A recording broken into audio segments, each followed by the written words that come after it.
How's it going, everyone? So I just want to drop on here real quick to let you know what these build videos are kind of going to look like. So I didn't go into quite as much depth as a lot of people do with each process of each thing they've done. I've kind of just more recorded the overall concept of what I'm doing and some of the details here and there. So if there's ever anything that you want more details about or questions on exactly how I installed it or what size screws I used or what kind of glue I used, just shoot me a message or leave a comment and I can let you know what I did more specifically. I also want to apologize because the audio is not that great.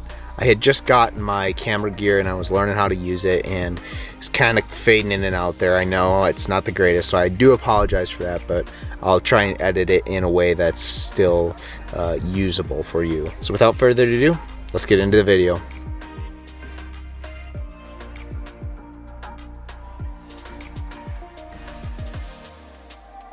So today, I'm going to show you what I have going on.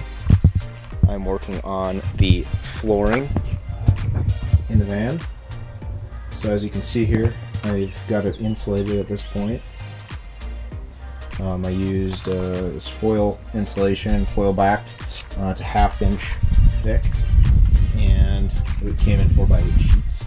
And as you can see here, I cut out where these ribs are in the bottom because I want to maximize my headspace in here. So I'm trying to make the floor and the ceiling as thin as possible due to the fact that I have the medium roof transit. So for the insulation, I did use some spray-on adhesive by 3M to tack it to the floor so I don't get any squeaking or rubbing on the floor, either the van floor or the plywood on top of it. So that stuff worked great. One can worked perfectly for the amount that I had to stick down. And then I have my plywood that I just cut. It's not tacked on yet, but I'm going to cut the other pieces and then get to work on that. For cutting the plywood, I'll show you down here. To get precise cuts, what I did is I got some building paper and I cut a 4-foot long piece to resemble the length of my plywood, and I set it up here and just kind of carve it in so it fits perfectly. And then all I have to do is take it out, set it on the piece of plywood that I'm going to cut for it, trace it, and then cut it out. Makes it super easy. I would like to think I would have thought of doing this, but I saw it on a YouTube video, so I guess I won't take credit for that. But yeah, it's working out great, and I'll keep you posted. Alright, I have all the subfloor cut and laid in the van. If you ever build one of these, don't forget to make a little cutout for your spare tire attachment where you drop it down and take it out. Ooh, that's bright. I almost forgot, put it back in, and I was like, yeah, I should probably cut a hole for this, so I did that. Now I will show you what I will use to attach the subfloor to the van. I'm using something called T-nuts. Covering it up. T-nuts. Never used these before, but that's what it is. It's this little nut. It's got little grabbies in it, so you drill a hole through, all the way through, bang this into the plywood, and then you come up from the bottom with a bolt and attach it, and it snugs it all down. So, if you remember how there's all these ribs through here, I want to be drilling in the high point of the rib from beneath. So I'm going to crawl underneath. I'm going to do a very small pilot hole for the first few just to make sure I get my placement right, because I wouldn't want to put a hole where I don't want a hole. So after that, then I will enlarge them to the size that I need for the T-nuts.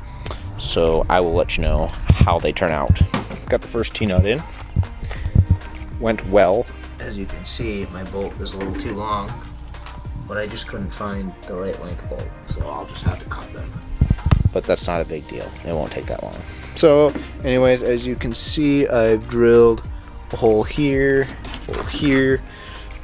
unfortunately the back of this is somewhat tricky to get at because there's a lot of metal, but I can actually right here cram my hand in here to get that bolt in, and then under here, I'll show you because it's kind of funny, this little cap comes off, and then right here I can ram my hand up in here, and I think I'll be able to get a small socket in there and tighten it down. Otherwise, I don't know how to get this tacked, so, and that'll be the best option. Still working on the subfloor here. Got my trusty safety glasses because I didn't want any metal shavings in my eye, so just look like an idiot.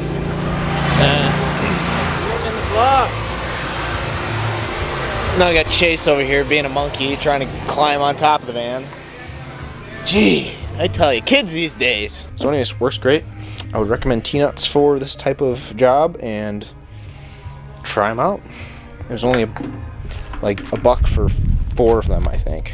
I think it was 99 cents for a bag of 4, I think.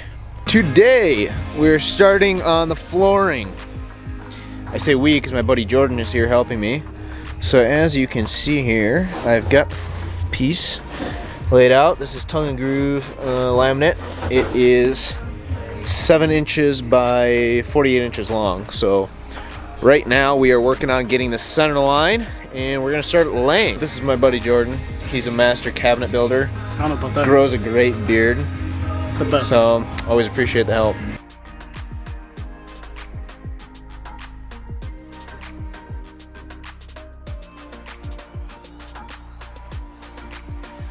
So actually I had a good friend of mine offer me these thin pieces of aluminum. They're about a 1/4 inch thick. So I decided to just go ahead and screw those right on, and just look at that nice arc or arch, whatever you want to say. So those have gone on each one of these truss member things, whatever you want to call them. I wonder if any of you guys hate great stuff as much as I do. I just used nearly a whole can on the ceiling here. I really didn't want to do that just because it's kind of a disaster if it ever needs to come off or be changed or something like that. But man, this roof being that gray color that it is, it just sucks in the heat. So it's a sunny day out here and this wall is heating up. There's no insulation and that's just thin. The ceiling's the same way, so but the sun is beating down on the roof right now, and right here it's just barely warm. So, but I noticed anywhere where there wasn't, where these cracks were, it was hot there. So as much as I hate this great stuff, I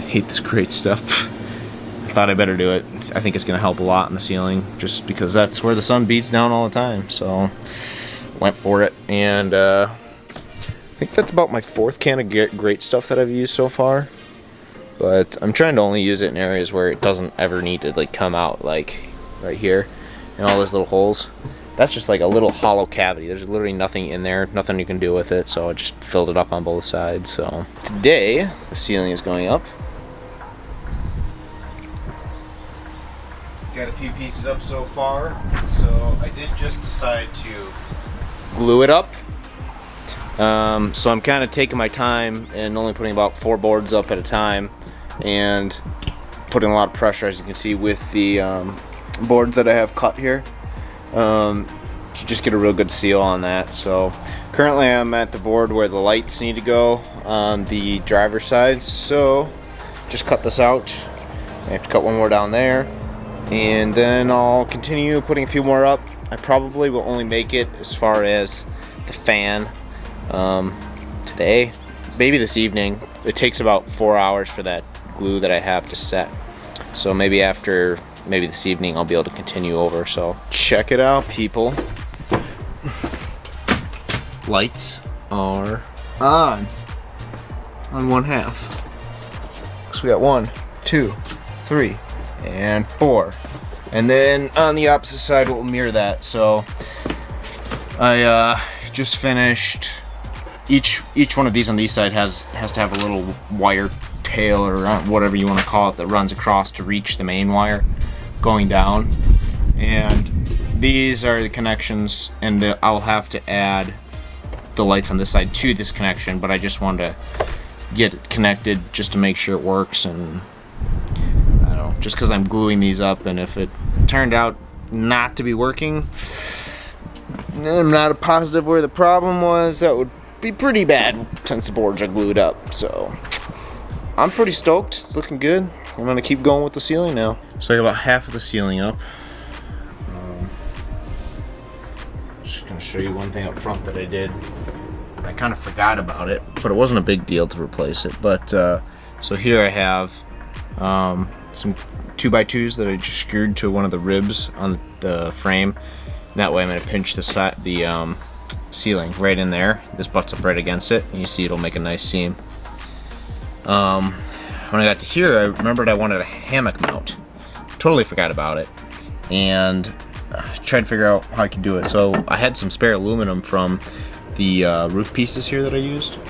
So what I did is I meshed 3 of those together, glued them together, and then ran a bolt through, and then plus nutted them to that frame as well, and glued it to the frame. So it is quite sturdy at this point.